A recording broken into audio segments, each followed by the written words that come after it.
काल आपण काय काय पाहिलं? काल रेकीची हिस्ट्री समजली.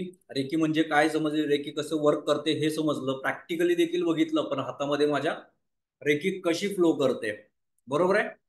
त्यासोबत एक आपण मेडिटेशन घेतलं होतं. जोपर्यंत आपल्यातली निगेटिव्हिटी किंवा निगेटिव्ह ब्लॉकेजेस, निगेटिव्ह एनर्जी आपली बाहेर पडत नाही, तोपर्यंत आपल्याला पॉझिटिव्ह एनर्जी घ्यायला काही सोर्स नाही. त्यासाठी आपण काय केलं होतं की माझ्या आतमध्ये जे काही ट्रॉमाज आहेत, जे काही अँगर इश्यूज आहेत, बरोबर आहे, जे काही एखाद्या व्यक्तीबद्दल द्वेष असेल, राग असेल, त्या सगळ्या गोष्टी आपण काय केल्या काल एका 5 मिनिटाच्या मेडिटेशन मधनं बाहेर काढले. बरोबर आहे का? खूप लोकांना एक्सपिरियन्स देखील आला असेल, मला मेसेजेस पण आले होते बरेच, की काही ना काहीतरी एक्सपिरियन्स झालेला आहे प्रत्येकाला. बघा, एका 5 मिनिटाच्या मेडिटेशन मध्ये जर तुम्हाला एवढे चेंजेस स्वतःमध्ये जाणवत असतील, तर ते जर रोजच्या रोज केलं ना, पुढच्या 5 महिन्यानंतरचं तुमचं, 5 महिने पण सोडा, 5 आठवड्यात तुमच्यात इतके चेंजेस येतील ना, की मी स्वतःच म्हणाल की मला 100% तुम्ही मेसेज करणार, कॉल तरी करणारच. खरंच खूप खूप चेंजेस आलेत लाईफमध्ये. सो करा प्रॅक्टिकली. ओके.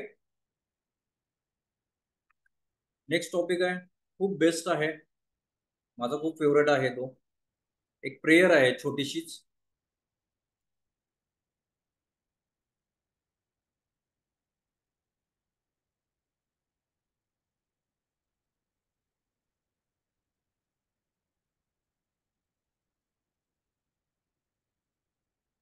हे आहेत डॉक्टर ह्यू लेन, एक सायकोलॉजिस्टच होते ते देखील.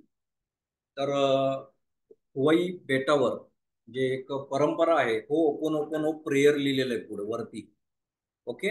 हो ओ पोनो पोनो म्हणजे काय, तर स्वतःपासून सुरुवात करणे,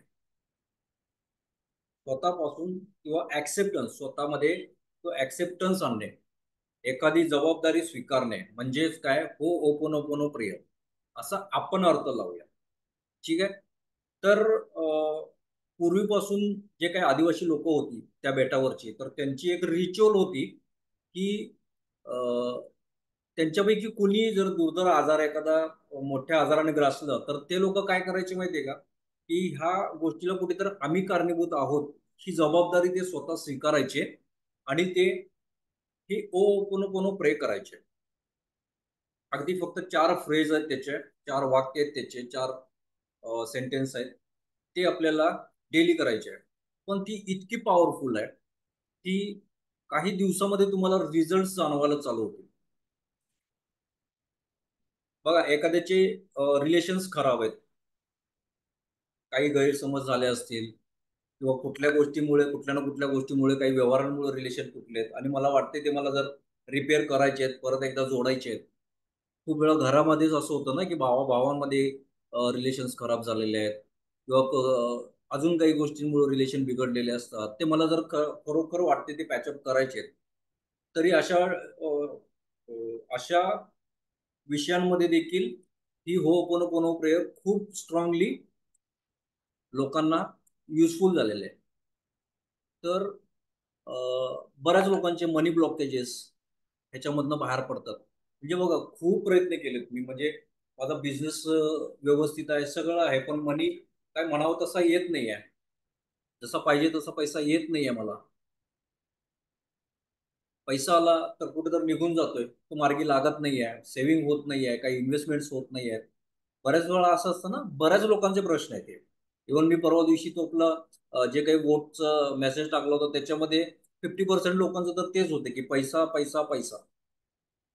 मनी ब्लॉकेजेस याच्यातून रिकवर होऊ शकतात. आणि बरेच लोक म्हणतात बघा, म्हणजे की आधी त्याला सुधरू दे. काल पण म्हटलं होतं आपण की एखाद्या व्यक्तीला भले आपल्याला किती त्यांना हे करू दे, चीट करू दे, किती त्रास दिला आपल्याला त्याने भले, पण त्याला माफ करायचं. आपण काय म्हटलं बऱ्याच लोकांनी, मला त्याला मी का माफ करायला पाहिजे, मी का त्याला बदलू, मी का स्वतःहून हे करायला जाऊ, बरोबर आहे का. पण ही प्रेयर त्या लोकांसाठी खरोखर युजफुल ठरणार आहे, लाईफ चेंजिंग ठरणार आहे, जे लोक ऍक्सेप्ट करणार आहेत. म्हणजे जी काही गोष्टी असतील त्या सगळ्या स्वीकारायच्या, जबाबदारी स्वीकारायची आहे. आज माझ्या आयुष्यात जे काही घडते, ठीक आहे, ते माझ्यामुळे आहे. बरोबर आहे. भले त्या व्यक्तीने मला दगा दिला, पण त्याच्यावर विश्वास ठेवण्याचं काम कुणाचं होतं? मी ठेवला विश्वास. बरोबर आहे का? तो माझ्या मागे लागला होता का ठेवला माझ्यावर विश्वास? नाहीये. मी विश्वास ठेवला. त्यामुळे माझे रिलेशन्स बिघडले त्याच्यासोबत. बरोबर आहे का? कुठल्याही गोष्टीमध्ये एखाद्या व्यक्तीबरोबर मी व्यवहार केला, एखाद्या बरोबर पार्टनरशिप मी केलेली आहे. मी त्याला खूप म्हणजे ब्लाइंड फेथ ठेवलाय, त्याच्यावर पैसा देऊन टाकले, त्याला रिकामा झालोय सगळा. आणि नंतर लक्षात आलं की त्याने पैसा दुसरीकडे वापरलाय आणि तो खर्चून बसलाय. तो निर्णय कोणाचा होता? माझाच होता. कुठल्याही गोष्टीमध्ये जरा तुम्ही डीप मध्ये जाऊन विचार करा की खरोखर माझ्या आत्ता ज्या काही गोष्टी घडलेल्या आहेत माझ्याबद्दल, त्या गोष्टीला दुसरं कोणी कारणीभूत होतं का? खूप लोकांना सवय असते, माझ्या आई वडिलांनी काही केलेलं नाही म्हणून आम्ही आत्ता असे आहे. बरोबर आहे का? त्यांनी आपल्याला जन्म घातलाय, त्यांनी आपल्याला जन्माला घातलेलं आहे, हे जग दाखवलंय, ही फार मोठी गोष्ट आहे. माझ्यात कॅलिबर्स आहेत का? मी जग बदलतो, हे आपण बोललोय का कधी? नाही बोलून दाखवलं कधी. माझ्यात जर कॅलिबर्स असतील तर मला पेरेंट्सनी, माझ्या आई वडिलांनी मला जन्माला घातले, ही गोष्ट पुरेशी आहे. बघा, गरीब म्हणून जन्माला येणं हे चूक नाही आहे, हा गुन्हा नाही आहे. पण गरीब म्हणून मरणं हा गुन्हा आहे की नाही? करण्यासारखं आयुष्यात खूप असतं. आपण काय करतो? ह्याच्याकडे लक्ष दे, त्याच्याकडे लक्ष दे, ह्याच्यामध्ये इन्व्हॉल्व हो, त्या गोष्टीमध्ये जिथं आपल्याला फायदा नाही ना तिथं आपण 100% देतो. जिथं आपला फायदा आहे तिथं 1% पण द्यायचा प्रयत्न करतो. हे बरोबर आहे का चुकीचं आहे? त्यामुळं ही प्रेयर कोणासाठी इफेक्टिव्ह आहे, कोणासाठी पॉवरफुल आहे आणि कोणासाठी लाईफ चेंजिंग ठरणार आहे? तर जे लोक स्वतःची जबाबदारी स्वीकारणार आहेत. माझ्यापासून सुरुवात करणार आहे मी. ठीक आहे. पीस बिगिन्स विथ मी, असं डॉक्टर ह्युलेन्सचं मत असतं. की त्यांचं एक वाक्य होतं, म्हणजे शांतता कोणापासून सुरुवात होते? माझ्यापासून. बरोबर आहे. त्यामुळं मला जबाबदारी स्वीकारायची आहे. हो, पुन्हा प्रेयर याच बेसवर आहे. जी काही असेल ती जबाबदारी मी स्वीकारतो. खूप लोकांचे इंटरनल बिलीफ्स आहेत. आत खूप म्हणजे काही दडले ना, आपण काल भरपूर काढले त्यात. बिलीफ्स म्हणजे काय? तर बघा, लहानपणापासून आपण आपल्या आई वडिलांच्या सोबत राहिलेलो आहे. बरोबर आहे. त्यांच्या वेळेला परिस्थिती अशा होत्या की खूप सारा पैसा नाही आहे. बरोबर आहे का? मग त्यावेळेला काय असायचं की काटकसरीनं वागायचंय. मग एखादी गोष्ट खरेदी करायची आहे मला मोठी, तर तिथे काय ऐकू यायचं आपल्याला? पैसा झाडाला लागत नाही, पैशाचं नाटक करता येत नाही, पैशाचं सोंग करता येत नाही. बरोबर आहे का? पैसा म्हणजे चेष्टा नाही, पैसा कमवून बघ मग कळते तुला. बरोबर आहे का? मग त्यावेळेला आपल्या लहानपणी काय झालं की मोठ्या गोष्टी घ्यायच्या नाही, पैसा खूप जातो, पैसा झाडाला लागत नाही, अंतरून बघून पाय पसरायचे. बरोबर आहे. ही पण एक बिलीफ आहे. किंवा एखादी मोठी अपॉर्च्युनिटी मी घेऊ शकत नाही. कारण कधीतरी आपल्याला कुठेतरी एखाद्या बिझनेसमध्ये आपल्याला फटका बसलेला असतो आणि आपण ते डोक्यात बसून घेतो की बिझनेस आपल्या गोष्टी आपल्या कामाचं नाही आहे, आपण नोकरीच केलेली बरी. हा पण एक बिलीफ आहे. आपण कुठेतरी आतमध्ये दडलेले आहे, त्यामुळं आपण आपला रिअल मी जे आहे, जो मी रिअल आहे ते मी बाहेर काढत नाहीये, माझ्यातले कॅलिबर्स बाहेर निघत नाहीयेत. बरोबर आहे. तर हे ट्रॉमाज आहेत, हे बिलीफ सिस्टीम्स आहेत. तर ह्या गोष्टी काय आहेत की आपल्या आतमध्ये लपून बसलेल्या आहेत. त्याला बाहेर काढण्याचं काम काय करते? ही प्रे करते. बघायचे काही काय प्रे आहे ती?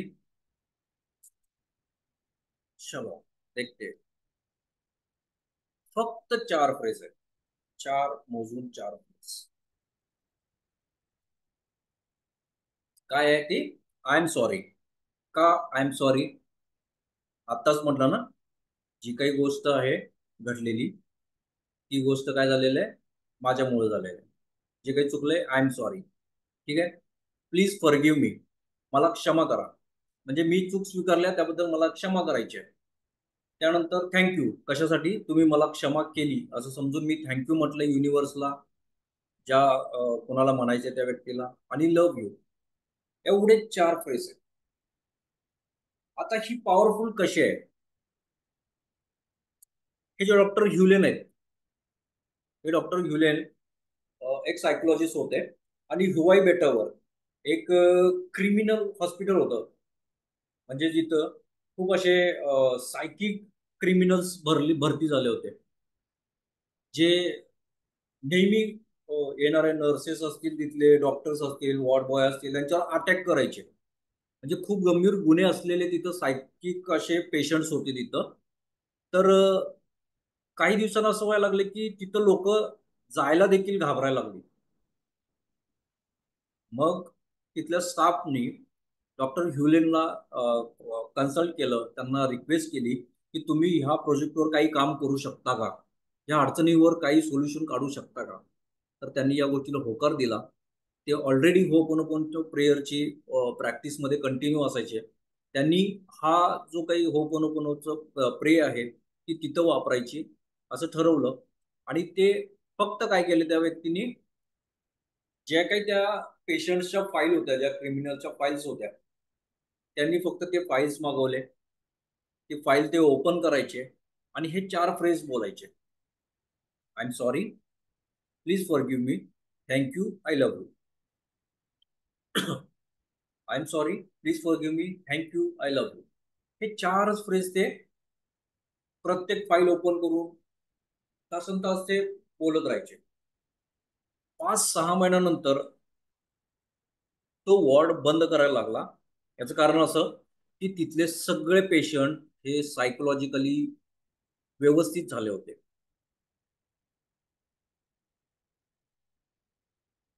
ते पूर्णपणे बदलून गेले होते, खूप शांत झाले होते. आणि मग त्यावेळेला तो वॉर्ड बंद करण्यात आला. बघा, म्हणजे अगदी सायको व्यक्ती जर ह्या प्रेयरनं जर बदलत असतील, ते पण एका दुसऱ्या व्यक्तीकडून त्या व्यक्तीच्या बद्दल प्रे गेले. ती का गेली? कारण त्या व्यक्तीची जी अवस्था असेल समोरच्या पेशंटची, त्या गोष्टीला मी कारणीभूत आहे, त्याची जबाबदारी काय केली? डॉक्टर ह्युलेन यांनी स्वीकारली. आणि त्यांनी हे चार फ्रेज त्या व्यक्तींना बघून, त्यांच्या फाईलकडे बघून, ते ना त्यांना भेटले, ना त्यांना त्यांच्या समोर गेले, ना त्यांना विचारपूस केली, ना त्यांची इंटरव्ह्यू घेतले, का असायच तू, का तसायच. फक्त त्यांच्या फाईलमध्ये त्यांच्या फोटोकडे बघून ते हे चार फ्रेजेस मारायचे. 6 ते 7 महिन्यामध्ये तो वॉर्ड बंद करायला लागला. ते सगळे पेशंट रिकवर होऊन गेले. इतकी पॉवरफुल टेक्निक आहे. आणि ही त्यांनीच करायची आहे ज्यांना पुढच्या काही दिवसांमध्ये, काही महिन्यांमध्ये स्वतःला ट्रान्सफॉर्म करायचंय, स्वतःची लाईफ ट्रान्सफॉर्म करायची. मी आज आलो, उद्या आलो, परवा आलो, क्लासेस अटेंड केले, परत निघून गेलो, परत माझी लाईफ जैसे तैसे आहे. पुन्हा त्याच गोष्टी, पुन्हा कुठेतरी अजून एक रेकी लेवल 1 भेटेल, ते जॉईन केलो, तिथं नवीन सिलेबस ऐकला, परत जैसे ते. सो आयुष्याने तुम्हाला आज एक परत चान्स दिलेला आहे की तुमचं लाईफ ट्रान्सफॉर्म करायचंय, तर तो आजच ग्रॅप करायचा आहे. मी अजूनही सांगतो, रेकी हा प्रॅक्टिकलचा विषय आहे, थिअरीचा विषय नाही आहे. मी लिहिल्या, माझ्या वया भरवल्या, काहीही अर्थ नाही आहे. जितकं जास्त प्रॅक्टिकली तुम्ही काम कराल, प्रॅक्टिस कराल, तितकं जास्त तुम्हाला तुमचं लाईफ ट्रान्सफॉर्म होताना बघणार आहे तुम्ही स्वतः. सो ही प्रॅक्टिस आता कशी करायची आहे? चलो, परत मेडिटेशन मध्ये जायचं. चलो, 5 मिनिटं. परत व्हिडिओ ऑफ झाले सगळ्यांचे. व्हिडिओ ऑन झाले तर मी सांगणार मेडिटेशन कसं करायचं. अदरवाईज पुढच्या लगेच थेअरीला वळूया, पटापट पटापट प्रॅक्टिकल सोडून देऊया आपण. चला, व्हिडिओ ऑन पाहिजेत, व्हिडिओ ऑन पाहिजेत, फास्ट. 1 तास आपला आयुष्यातला 1 तास हा आपला फोकस्ड असला पाहिजे. 5 दिवस, पुढचे 5 तास तुम्हाला द्यायचे, तोही तुम्ही फोकस करू नाही शकलो आपण, म्हणजे मी माझा व्हिडिओ ऑफ ठेवलाय आणि मी माझं दुसरं काम करतोय, कानावर माझे शब्द पडतायत, अर्थ नाही याला. 1 तास द्या, 100% द्या. बघा तुमच्या लाईफमध्ये किती चेंजेस येणार आहेत. मी लिहून देतो. तुमच्या लाईफमध्ये चेंजेस नाही आले तर मी पण कुठला तर परत कोर्स जॉईन करतो आणि मी तिथनं प्रॅक्टिस करून 3-4 महिन्यांना परत जॉईन करतो. करून बघा. व्हिडिओ ऑन करा. सगळ्यांचे व्हिडिओ ऑन करायचे. प्रॅक्टिस करायची आपल्याला. प्रॅक्टिकली करायचं. चला जितके जास्त होणार आहेत पटापट पटापट व्हिडिओज ऑन.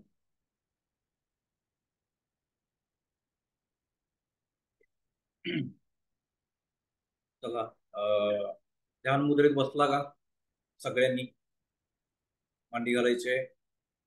ध्यान मुद्रा केली तरी चालते किंवा हात असे ठेवला तरी चालेल आपल्या गुडघ्यांवर.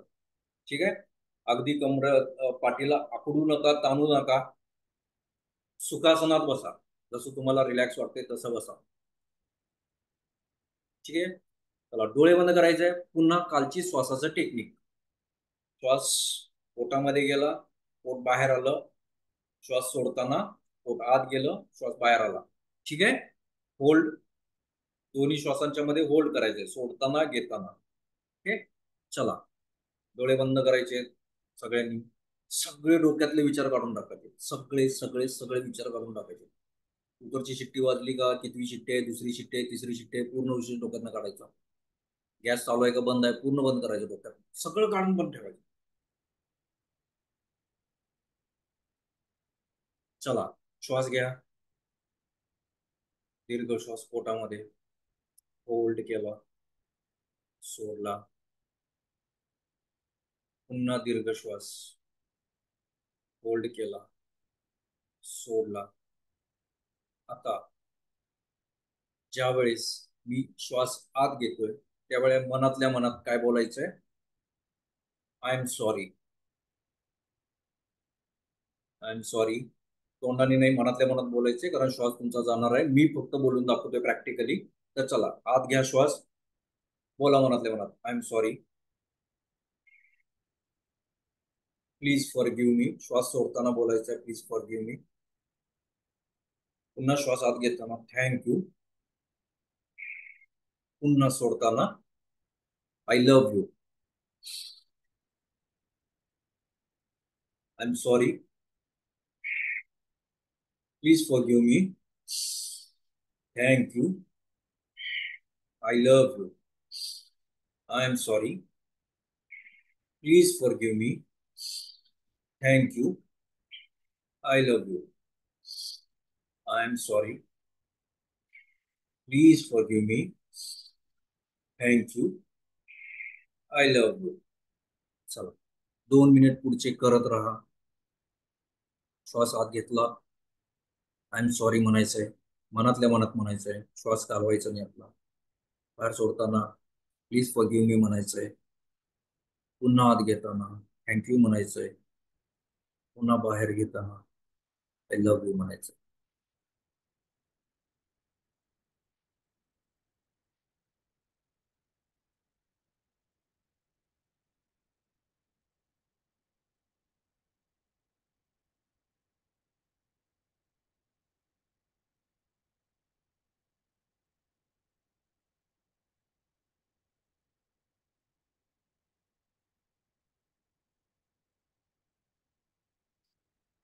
एक दीर्घ श्वास घ्या. हळू हळू हळू डोळे उघडा.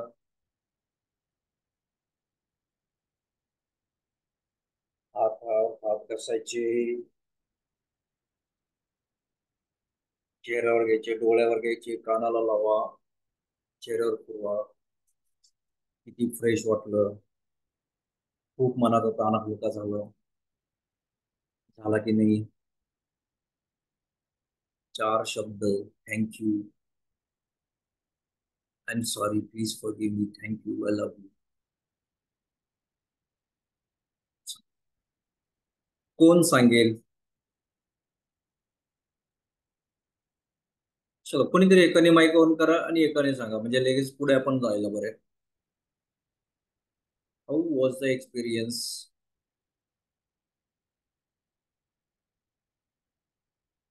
ओके. तर कोणाला बोलायचंय?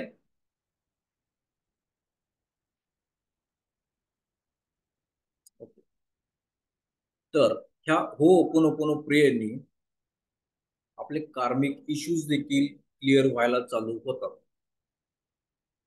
कार्मिक इश्यूज, आता कर्म कर्म कर्म कर्म ह्या सगळ्या गोष्टी, आपण कर्मावरच बेस आहोत. आपलं आयुष्य सगळं कर्मावर आहे. आपण काय कर्म करतो याच्यावरच आपला पुढचा जन्म देखील असतो. बरोबर आहे का? आणि आता आपण जे काही भोगत आहोत हे माझ्या मागच्या जन्मातले कर्म असतात. बरोबर आहे? म्हणतात ना, कर्माचं भोग हे भोगूनच संपवायचं असतं. म्हणजे ते आपल्या वाट्याला आले तर ते भोगायला लागतं आपल्याला. पण आपण त्याची तीव्रता कमी करू शकतो. कसे करू शकतो? पहिलं दिलं तुम्हाला क्षमादान, मेडिटेशन. दुसरं दिलं तुम्हाला आता हे होओपोनोपोनो प्रेयर. तुमची चॉईस आहे. तुम्हाला कुठलं करायचं आहे. दोन्ही केला तर अजून जास्त बॅलन्स व्हाल तुमची कर्मात. आता ऑलरेडी तुम्ही रेकीमध्येच आलेला आहात. रेकी लेव्हल 1 हे करायचं सुचलंय म्हणजेच तुमचे कार्मिक इश्यूज कुठेतरी आता बॅलन्स झालेत म्हणून तुम्ही रेकीमध्ये आलेला आहात. जसं रेकी लेव्हल 2 लेव्हल 3 मध्ये जात जाल तसं तसं तुमचे कर्म बॅलन्स व्हायला लागतात, चक्र बॅलन्स व्हायला लागतात, ऑरा स्ट्रॉंग व्हायला लागतो. कारण पुढे सिम्बॉल्स येतात. सिम्बॉल्स खूप पॉवरफुल वर्क करतात प्रत्येक गोष्टीमध्ये. मग अगदी सकाळी उठल्यापासून झोपेपर्यंत प्रत्येक गोष्टी सिम्बॉल वापरू शकतो आपण. चक्र बॅलन्स करू शकतो. चक्र आपला ऑरा स्ट्रॉंग करू शकतो. स्वतःला प्रोटेक्ट करू शकतो. घराला प्रोटेक्ट करू शकतो. जस जसं प्रॅक्टिस वाढत जाईल तस तसं आपलं काय होतं, कार्मिक बॅलन्स व्हायला लागतात. कर्म बॅलन्स व्हायला लागतात. कर्माबद्दलची एक गोष्ट सांगतो तुम्हाला की एक भीष्म पितामह आपल्याला माहिती आहे, महायुद्धामध्ये त्यांचा अंत कसा झाला. बरोबर आहे? ते काय झालं होते, बाणाच्या शय्येवर पडले होते. बरोबर आहे, कित्येक दिवस. पण त्यांनी श्रीकृष्णाला प्रश्न विचारला की मी तर कुणाचं वाईट केलेलं नाही, मी सर्वात ज्येष्ठ आहे, सर्वांचा आवडता होतो मी, माझ्या आयुष्याला हे असं मरण का आलं. तर श्रीकृष्णाने त्यांना 1 2 3 4 5 असे करत करत 54 जन्मात नेलं. तिथं त्यांनी बघितलं की ते त्यांच्या यंग एजमध्ये शिकायला चालले होते. धनुर्विद्या शिकायला चालले होते. त्यांच्याकडे एक बाण होता. त्यांनी काय केले, रस्त्यातनं जाताना एक सरडा दिसला त्यांना. त्यांनी बाणाने काय केलं, नुसतं असं त्याला उडवलं आणि ते गेले निघून. त्यांना माहित नाही तो सरडा कुठे जाऊन पडला, पण तो पडला होता काट्यामध्ये जाऊन आणि काटे त्याच्या शरीरातनं आरपार झाले होते. त्या कर्माचं फळ म्हणून त्यांना ह्या जन्मात त्यांच्या मरण तसं आलं. काट्याच्या शरीरातून, संपूर्ण शरीरातून पलीकडे बाण गेले होते आणि त्याच्यावरती शय्येवर झोपले होते. लक्षात येते? तर कर्म हे असे असतात. आपल्याला ते भोगावेच लागतं. आणि मला माहित नाही मागच्या जन्मात मी हे केलं होतं म्हणून मी आता भोगतोय. बरोबर आहे का? त्याचा त्रास आपल्याला जाणवतोय. करू काय शकतोय आपण? करू शकतोय. आता जे सांगितलं ते करू शकतो. माझं लाईफ अगदी सुटसुटीत पाहिजे आहे. मला कुठलेही आता अडचणी नको आहेत. तर रेकीमध्ये प्रॅक्टिस करा. खूप जास्त बॅलन्स व्हायला चालू होते लाईफ तुमची. खूप जास्त. खूप फास्ट. आणि जितकी ग्रोथ तुम्हाला या रेकीमध्ये मिळेल ना, कारण याच्यामध्ये खूप साऱ्या गोष्टी इन्व्हॉल्व आहेत. बघा, होपनोप्रेयर आहे. त्याच्यानंतर आता कुठलं सांगितलं, क्षमाची क्षमादान मेडिटेशन तुम्हाला सांगितलं. त्यानंतर 7 चक्रा मेडिटेशन्स येतात पुढे जाऊन. आणि त्याच्यानंतर हे सिम्बॉल्स येतात. म्हणजे इतक्या गोष्टी याच्यामध्ये आहेत ना, की तुम्ही दिवसेंदिवस दिवसेंदिवस दिवसेंदिवस तुम्ही इतकं स्ट्रॉंग व्हायला लागता. फायनान्शियली असू दे, फिजिकली असू दे, तुमचा ऑरा स्ट्रॉंग व्हायला लागतो. त्यामुळं जवळपास आयुष्यातल्या सगळ्या अपॉर्च्युनिटीज तुम्हाला ग्रॅब होतात. आज आपल्याला मॅनिफेस्ट करायला लागतंय. एखादी गोष्ट माझं बाबा, हा मला एखादं घर पाहिजे, तर ते मला या तारखेला पाहिजे आणि मला रोज सकाळ संध्याकाळ उठून मला ते करावं लागतंय. एका फेजमध्ये ज्यावेळेस तुम्ही रेकीच्या एका स्टेजमध्ये येतात तेव्हा तुम्हाला त्या गोष्टीची गरज नाही लागत मॅनिफेस्ट करायला. की आपोआप आपोआप सगळ्या गोष्टी यायला लागतात, कारण तुम्ही ब्रह्मांडाशी कनेक्ट व्हायला लागता. सगळं काही तर ब्रह्मांडामधूनच येतं ना माझ्याकडे. आलं लक्षात? सो काय म्हणतोय की आत्ता जे काही तुम्हाला प्रॅक्टिसेस दिली जातील त्या तुम्हाला रोजच्या रोज करून बघा. खूप फरक पडणार आहे आयुष्यात.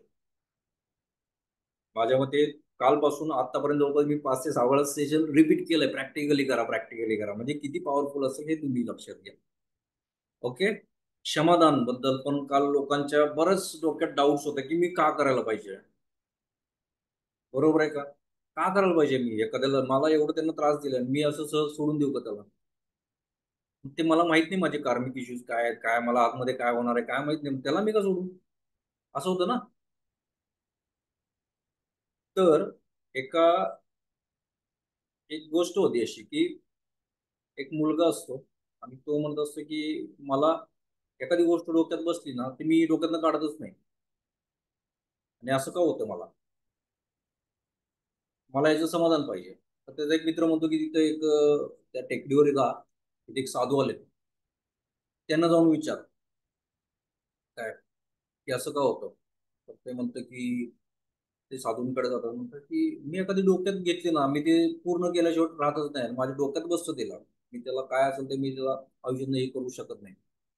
ते म्हणतात ठीक आहे चल, म्हणलं त्याचं उत्तर बघूया आपण जाता आता. मग ते चालत जातात, मग ते चल एका ठिकाणी जायचंय आपल्याला, बोलवलंय तिथे जाऊ आणि मग बघू. ते जाता जाता काय होतं, एक एवढा दगड असतो तिथं, ते म्हणतात तू उचल रे. साधू म्हणतात त्याला की तो उचल, आणि ते पुढे चालत जातात. हा म्हणतोय काहीतरी नक्की असणार आहे याच्यात. तू उचलतो, तो खांद्यावर घेतो आणि तो चालत चालत चालू जातो. थोड्या वेळानं त्याला त्रास व्हायला लागतो. अरे, साधू बाबा तर मागे बघत नाहीयेत आणि मी दगड टाकू का नको, आता त्यांनी उचलायला तर सांगितलं, याच्या मागे काहीतरी कारण असेल तर घेऊन जाऊया. चालत चालत चालत तसंच मग ते चालत त्या गावापाशी पोहोचला, खूप दमलेला असतो. जवळपास खांदा असा पूर्ण वाकलेला असतो, भरलेलं असते सगळं अंग त्याचं, आणि ठणकायला चालू झालेलं असते सगळं. मग ते म्हणते, मग तो गुरुजी हे दगडाचं काय करू, तर ते मागं बघतात, अरे तू दगड घेऊन आलायस होय सोबत, टाकून दे म्हणतात ते. ते म्हणतात मग तुम्ही टाकायचं होतं तर मला उचलायला सांगितलं. ते गुरुजी म्हणतात मी फक्त उचलायला सांगितलं होतं तुला, तुला सोबत घेऊन जायला थोडीच सांगितलं होतं. पण ते सोबत घेऊन आलास, तुला काय झालं? तो म्हणला खूप ब्लॉक झालंय, म्हटलं आता हे अडकल्यासारखं झालंय, सगळं मसल्स पेन व्हायला लागले, हात आले ना माझं, असं झालं तसं झालंय. बरोबर आहे. मग तू एक दगड उचलल्यावर तो कंटिन्यू धरून ठेवल्यावर तुला इथं पेन होतोय. बरोबर आहे का? मग तुम्ही एखाद्याबद्दलचा राग, एखादी गोष्ट जर डोक्यात धरून बसलात, मनात धरून बसलात ना, ते सूक्ष्म शरीरावर त्याचं ओझं झालेलं असतं. सूक्ष्म शरीर काय आहे आपलं? आत्मा आहे, सबकॉन्शियस माइंड आहे, बरोबर आहे, मन आहे. त्याच्यावर ते ओझं झालेलं असतं ते. मग ते ओझं होत होत होत होत कुठं, आता एखादी गोष्ट आपण कंटिन्यू जर माझ्या हातात धरली, बरोबर आहे का? हा पेन आहे, याला काय वजन आहे? नाहीये. मी एक तासभर असं धरायला लागलो तर याचं वजन जाणवायला लागणार आहे मला, जाणवायला लागणार आहे की नाही? कुठलीही गोष्ट आहे, ही नोटबुक आहे माझ्याकडे, नोटबुक जर मी धरली एक 5 मिनिटं 10 मिनिटं नंतर मला त्याचं ओझं जाणवायला लागणार आहे. भले ती 2 ग्रॅमची का असं ना वस्तू.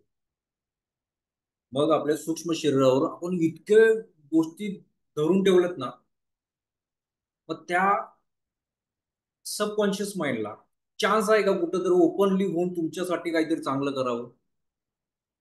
ते तर सगळं तुमचे हे सगळ्या गोष्टी धरून बसतात, अरे ह्याचा एक राग धरायचा, अरे त्याचं एक डोक्यात धरलंय, सगळं धरलंय.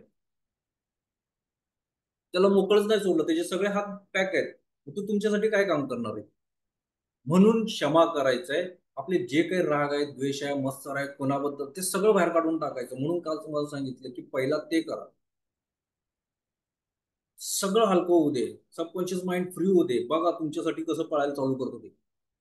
सगळीकडून तुमच्यासाठी अपॉर्च्युनिटी आणणार.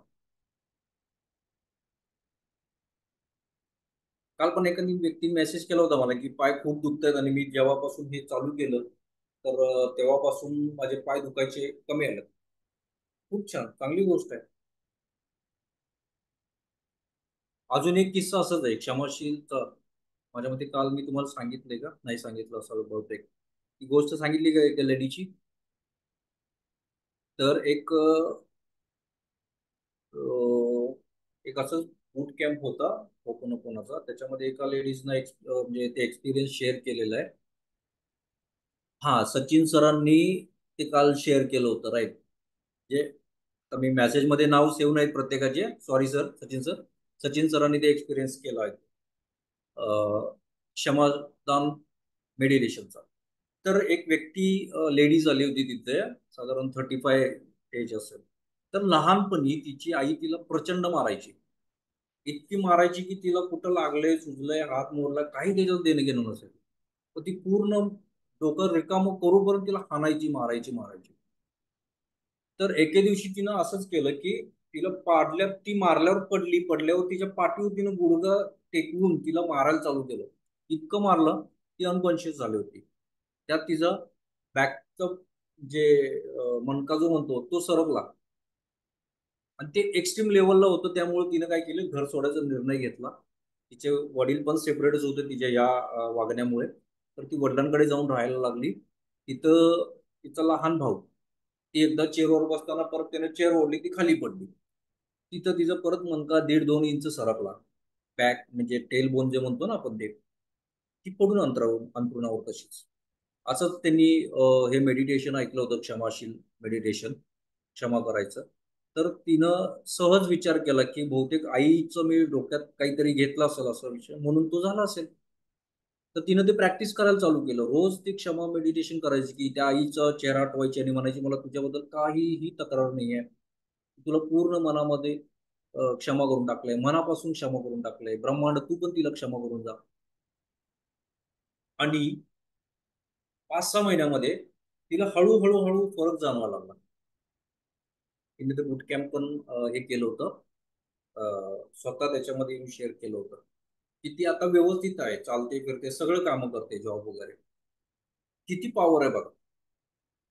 आपण इमॅजिन पण नाही करू शकत. लॉजिक लावला ना तर आयुष्यामध्ये मॅजिक नाही घडणार. पण मॅजिक पाहिजे असेल तर लॉजिक बाजूला ठेवायचं. इथं सगळ्या गोष्टी पॉसिबल होतात, मॅजिकली चेंज होतात. त्यामुळं काय करायचंय की पुढचे 5 दिवस पूर्ण फोकस, मी म्हटलं ना की व्हिडिओ ऑन करायचा आहे, तो 1 तास माझा काय रेकीचा आहे, तो तो रेकीलाच द्यायचा आहे. एका वेळी 4 कामं करत बसून मी व्हिडिओ करतोय, हा याला काही अर्थ नाही. मग लिंक संध्याकाळी मिळतेच, लिंक तर मी पाठवतोय जसं तसं. ठीक आहे. तर हो, पुन्हा पुन्हा उद्यापासून परत एक नवीन टास्क तुमचा ऍड झाला. आणि याला टाइम नाही आहे. ठीक आहे. कुठलंही दोन्ही पण मेडिटेशन दिले, त्याला कुठलाही टाइम नाही. तुम्हाला ज्या वेळेस वेळ मिळेल त्यावेळेस करायचं, अजिबात टाइम मध्ये अडकून बसायचं नाही, कुठल्या गोष्टीत अडकायचं नाही. बघ, आत्ता वेळ मिळाला ना, मी चाललो करतो प्रॅक्टिकली, करून बघायचं. ठीक आहे. वेळेत अडकून बसायचं नाही. मी पहाटे 4ला उठून केलं तर ते खूप भारी पडतंय. पण ते 4ला उठूपर्यंत आपल्याला तेवढी सवय व्हायला पाहिजे. 4 दिवस उठणार, परत 5व्या दिवशी बंद, मग ते पण मेडिटेशन पण बंद. त्यापेक्षा तुम्हाला ज्या वेळेला एक 15 मिनिटं मिळतात ना, त्या वेळेत तुम्ही करायचं. चला नेक्स्ट बघूया काय आपण.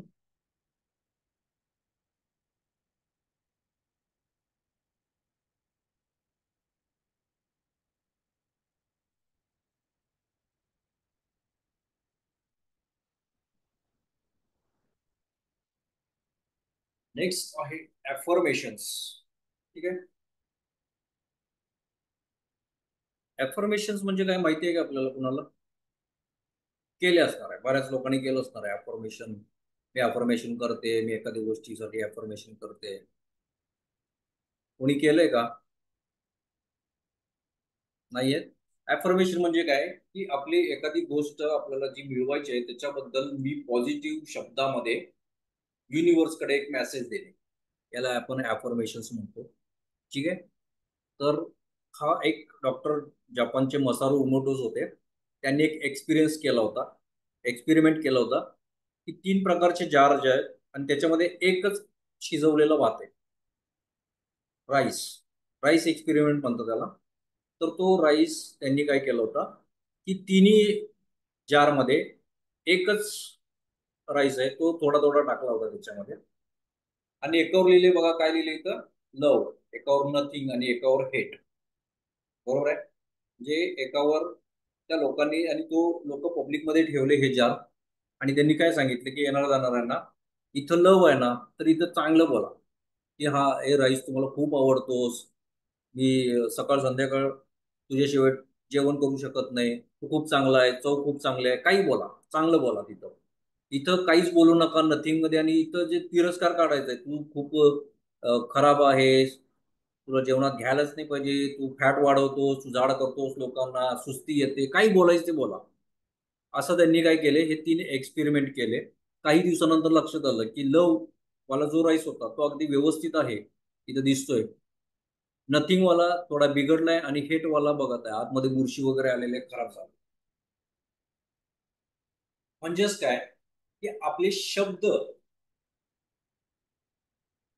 आपल्या भावना ह्या आपल्या शरीरावर देखील असंच इफेक्ट देतात. आपण शब्द जर चांगले असतील आपले, आपण जे काही शब्द रोजच्या डे टू डे लाईफ मध्ये वापरतो त्याच्यावर आपलं जे काही आहे ते लाईफ आत्ताचं आहे. बरोबर आहे. ह्याच्यावर मी एक गोष्ट सांगतो परत एक. ठीक आहे. एक राजा असतोय. त्या राजाला काय होतंय की रात्री स्वप्न पडतंय. ते बघितलं ना तुम्ही तिघ सगळ्यांना? पिक्चर दिसलं क्लिअर तुम्हाला 3-4 वाला? काहीच एक्सप्रेशन देत नाही आज कोणी. चला व्हिडिओ ऑन करा फास्ट पटपट. तर एक राजा असतोय. हे राजा काय करतोय की रात्री त्याला स्वप्न पडतंय की त्याचा एकच दात शिल्लक आहे बाकी सगळे पडले. तो कन्फ्यूज होतोय, टेन्शन होते, म्हणजे हे तर काय चांगलं नसणार आहे, कुणाला तरी विचारलं पाहिजे. दुसऱ्या दिवशी तो दरबारात भरवतोय. विज्ञान विज्ञान जे कोण विद्वान पंडित आहेत त्यांना बोलवा. एक पंडित येतोय, म्हणतोय, राजा म्हणतोय मला असं असं स्वप्न पडलं, माझा एकच दात शिल्लक आणि बाकी सगळे दात पडले, याचा काय अर्थ असावा? तो म्हणतोय की राजा, वाईट संदेश देणारा स्वप्न आहे. आणि म्हणतोय की तुम्ही, म्हणजे तुमचे जवळचे नातेवाईक सगळे लवकर मरणार आहेत. राजाला राग येतो खूप. तो असं कसं बोलू शकतो? चला याला मृत्यूदंड द्या. ते घेऊन जातं त्याला. दुसऱ्याला बोलवा. दुसरा विद्वान पंडित, तो हुशार असतो. आता काही वेगळं बोललं तर हा मला पण नेणार त्याच्यासारखं. तो काय करतो की राजा, स्वप्न खूप चांगलं होतं ते. तो काय म्हणतो की तो एक जात होता, तो तुम्ही होता. आणि तुम्ही काय आहे की तुमचे जेवढे नातेवाईक आहेत ना त्यांच्यापेक्षा जास्त तुम्ही जगणार. राजा होते खुश. चला याला सोनं बिनं द्या. त्याला अर्थ कळला का? दोन्ही शब्दांचा अर्थ तोच होता. हा काय म्हटला, तुमचे बाकीचे सगळे मरणार आहेत, पण याने काय सांगितलं की तुम्ही दीर्घायुषी होणार आहे. दोन्हीचा अर्थ एकच होता, शब्दांमध्ये फरक होता. पॉझिटिव्ह शब्द किती मॅटर करतात बघा. आपण आत्तापर्यंत बघितलेलं आहे. ॲफर्मेशन्स म्हणजे काय असतं की एक माझं गोल आहे, सपोज माझं जे काही ड्रीम जॉब आहे किंवा माझी फायनान्शियल कंडिशन मला जर चेंज करायची आहे, माझी आज पगार काहीतरी 20,000 आहे, तुम्हाला काहीतरी 40-50,000 रुपये करायचं आहे. बरोबर आहे. तर त्यासाठी आपण जे काही एखादं वाक्य तयार करतो ना, आणि ते सतत आपण रिपीट करत राहतो का, तर ते माझ्या सबकॉन्शियस माइंडमध्ये बसावं. तर ते जे काही वाक्य असतं त्याला ॲफर्मेशन्स म्हणतात. बरोबर आहे. तर आपण ह्या गोष्टी कशा असतात आपल्या, जे काही वाक्यरचना असतात त्याच्यावर डिपेंड असतं मॅनिफेस्ट होणार आहे का नाही. बघा, आता मी कधीच आजारी पडत नाही. वाक्य काय आहे, पॉझिटिव्ह का निगेटिव्ह आहे? पॉझिटिव्ह आहे का निगेटिव्ह आहे? त्याला हँड रेज करायचंय, मी इथून हे करेन, अनम्यूट करेन.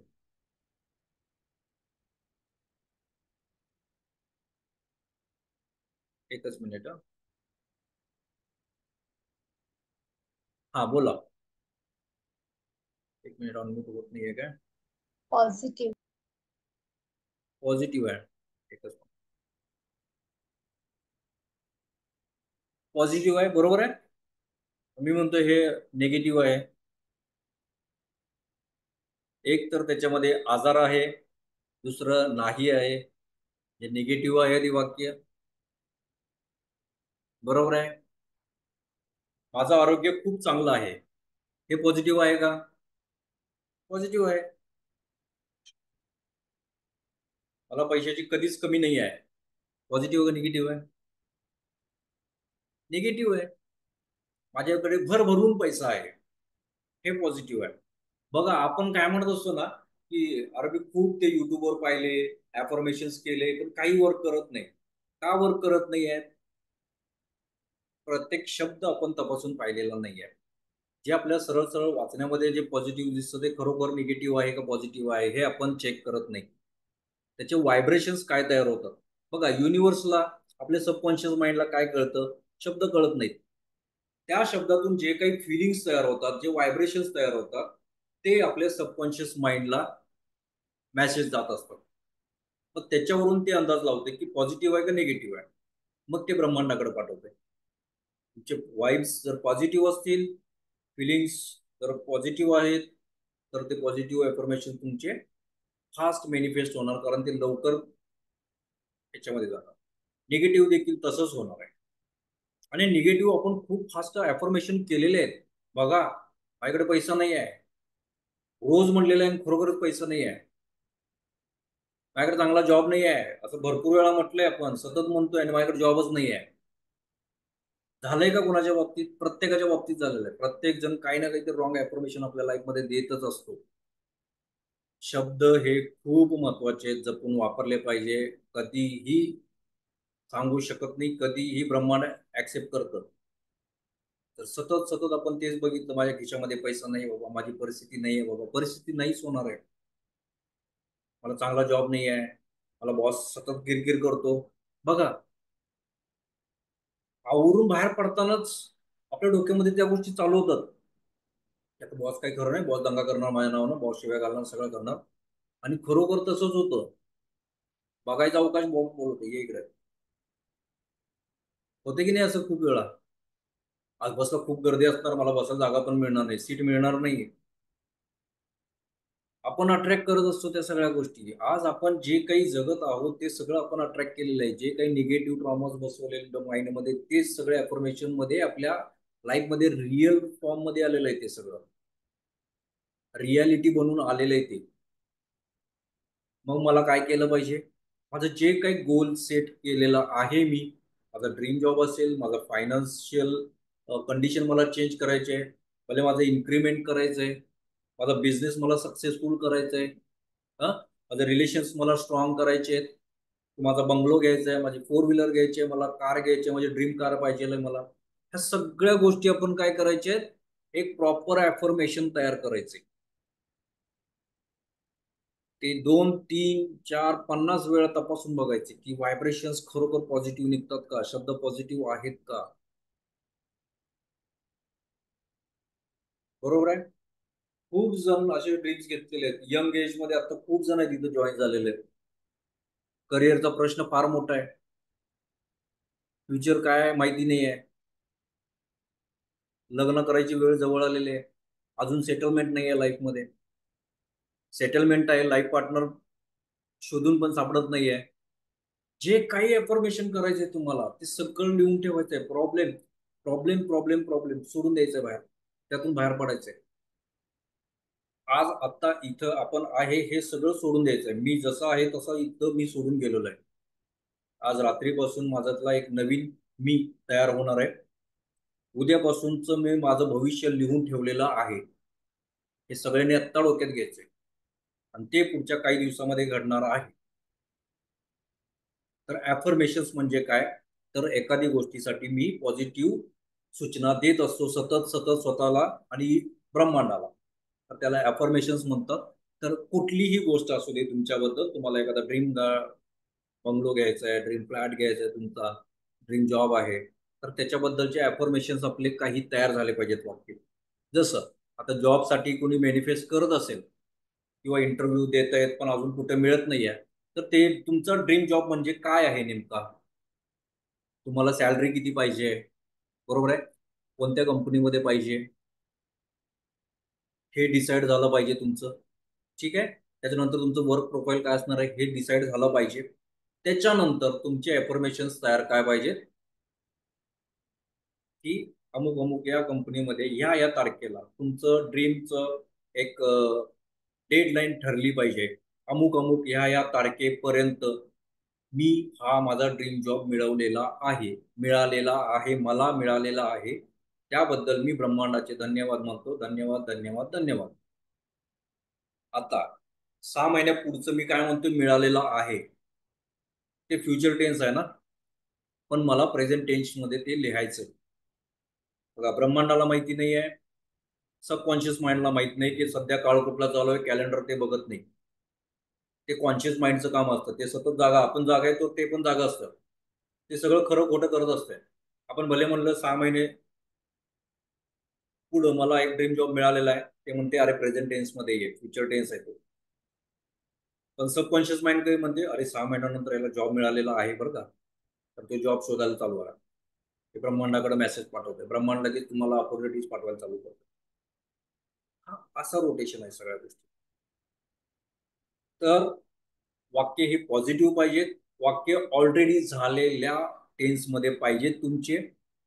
त्याच्यानंतर युनिव्हर्सला धन्यवाद देणं खूप महत्वाचं आहे. ग्रॅटिट्यूड हा खूप महत्वाचा असतो आपल्या लाईफमध्ये. ओके. एखादी कार घ्यायची आहे, तर नुसतं ॲफर्मेशन करून चालत नाही. एक गोष्ट राहिली तर याच्यासाठी व्हिज्युअलायझेशन असणं खूप महत्वाचं आहे. व्हिज्युअलायझेशनसाठी आपल्याला त्या गोष्टी बघता आल्या पाहिजेत. म्हणतात ना, आपलं भविष्य बघता आलं पाहिजे आपल्याला. माझे गुरु नेहमी मला सांगायचे की you should have an eagle eyes, म्हणजे तुमचे गरुडाचे डोळे तुमच्याकडे पाहिजेत. तुम्हाला भविष्य दूरचं दिसलं पाहिजे. बघा ते कित्येक किलोमीटर वर असतं पण त्याला पाण्यातलं पण दिसतं. ते अचूक टिपतं.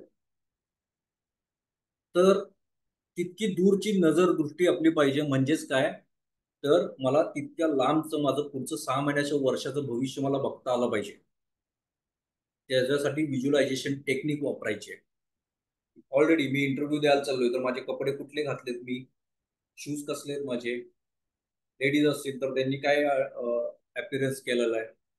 त्यानंतर त्या इथे मी गेलेलो आहे, HR असेल मॅनेजर असेल त्याच्यासोबत मी बोललेलो आहे.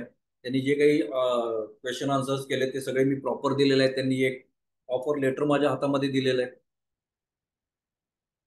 त्याच्यानंतर ते ऑफर लेटर बघितल्यानंतर माझ्या चेहऱ्यावरचे भाव काय असणार आहे.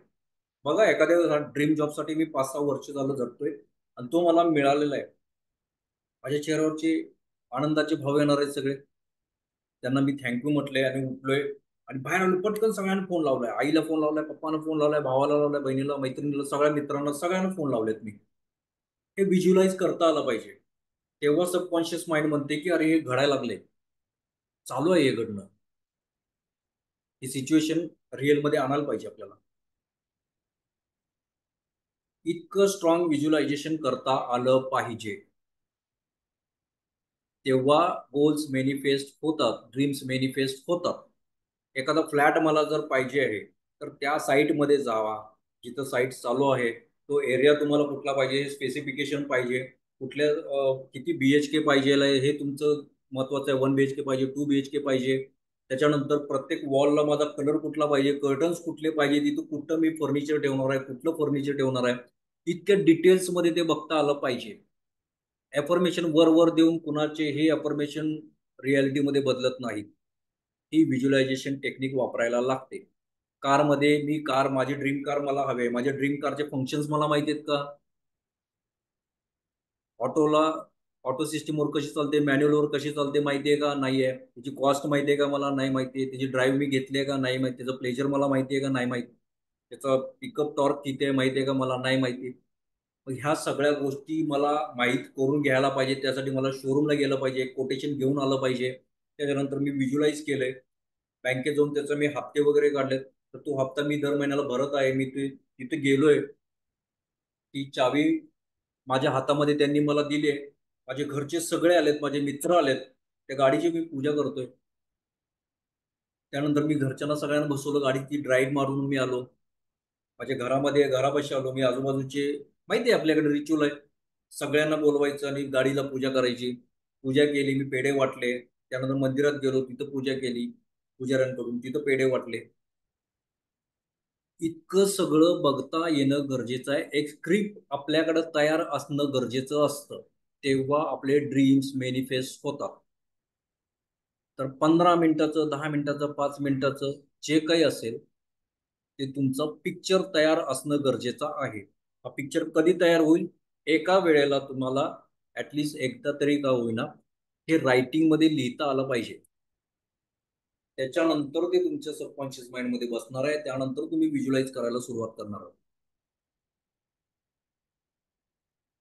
तर व्हिज्युअलायझेशन हा सेकंड लेवलचा पार्ट आहे. मी तुम्हाला आत्ता सांगतोय कारण खूप जणांचे प्रश्न आहेत आयुष्याला घेऊन.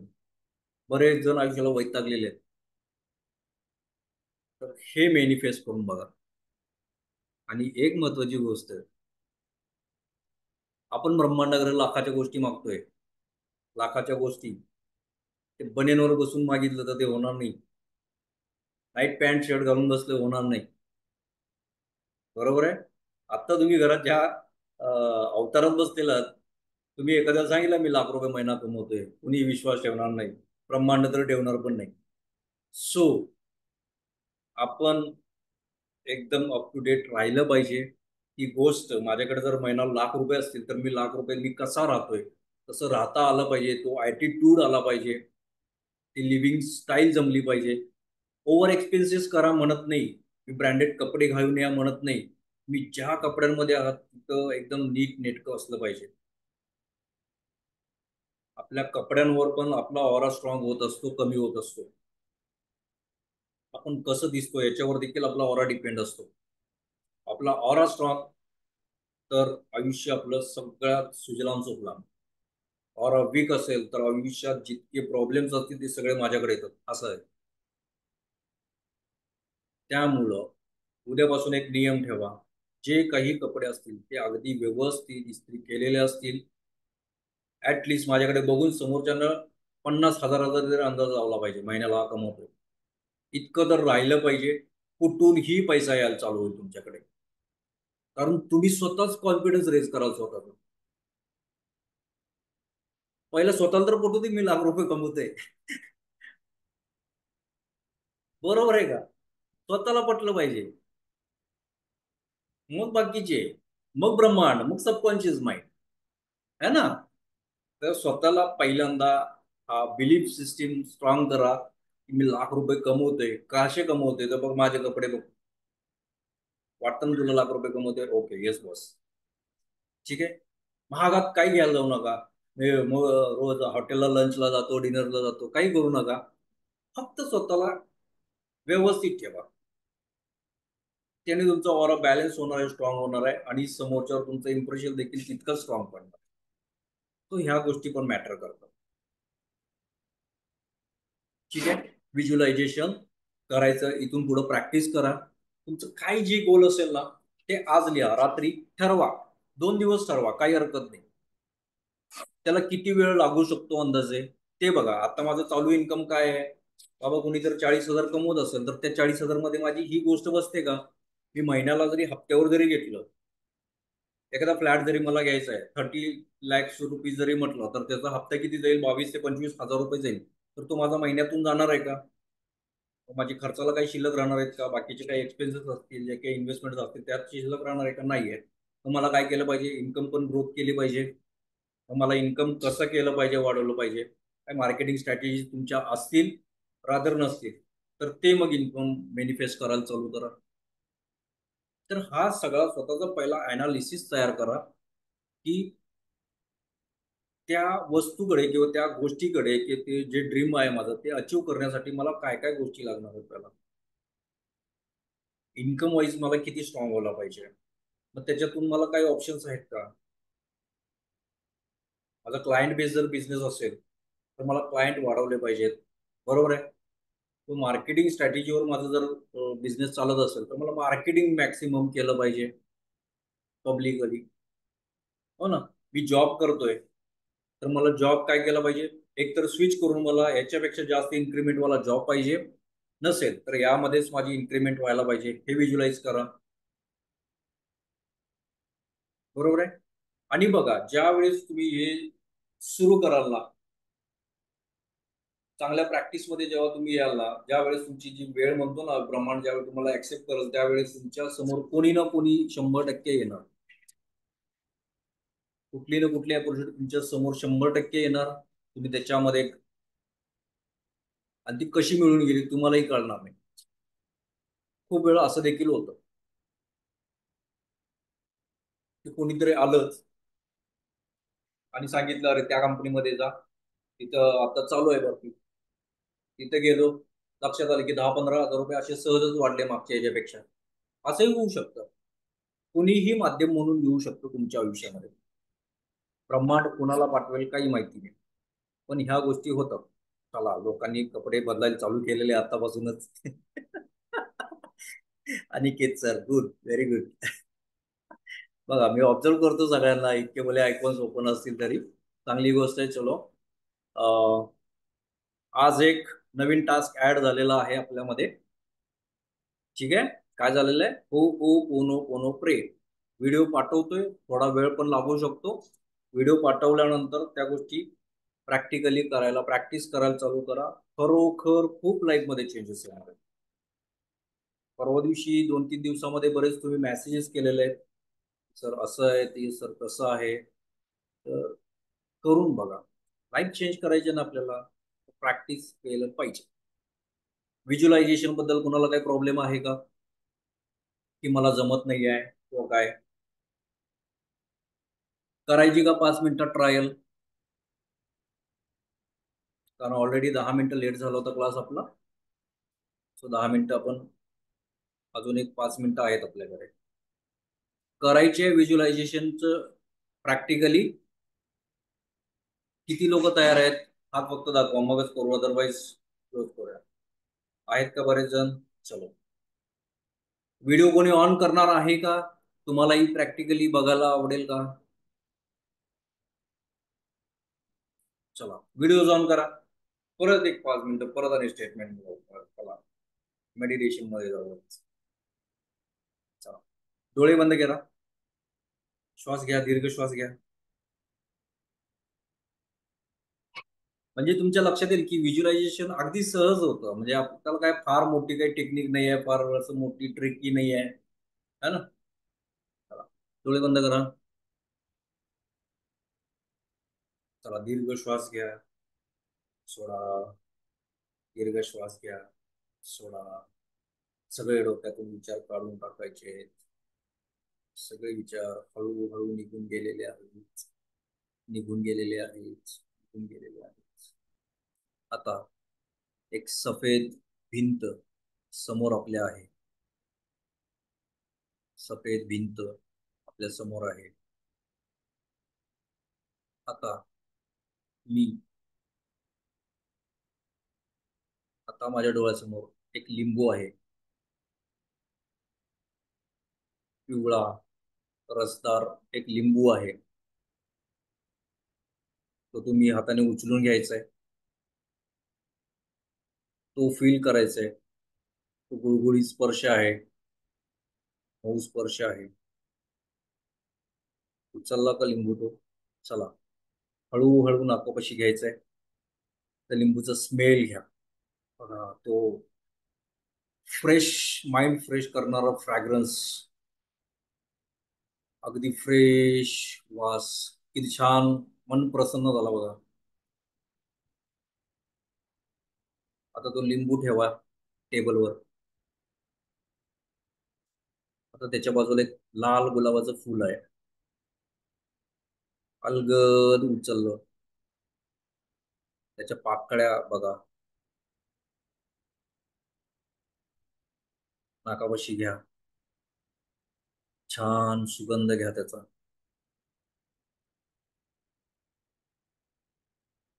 डोळ्यासमोर घ्या. त्याला फिरवून बघा, त्याची पानं. त्याला देठाला काटे पण आहेत. त्याच्या पाकळ्या बघा किती छान. बघितली की असं मन प्रसन्न झालं. चला,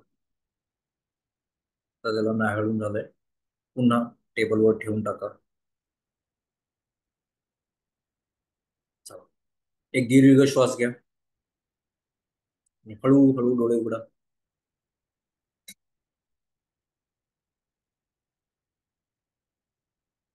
किती लोकांना लिंबू फील झाला, किती लोकांना गुलाबाचं फूल फील झालं?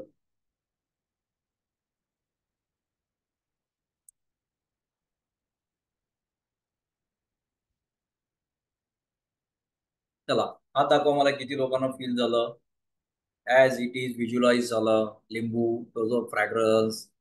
हा, चला, ऑलमोस्ट बऱ्यापैकी लोकांना फील झालेलं आहे.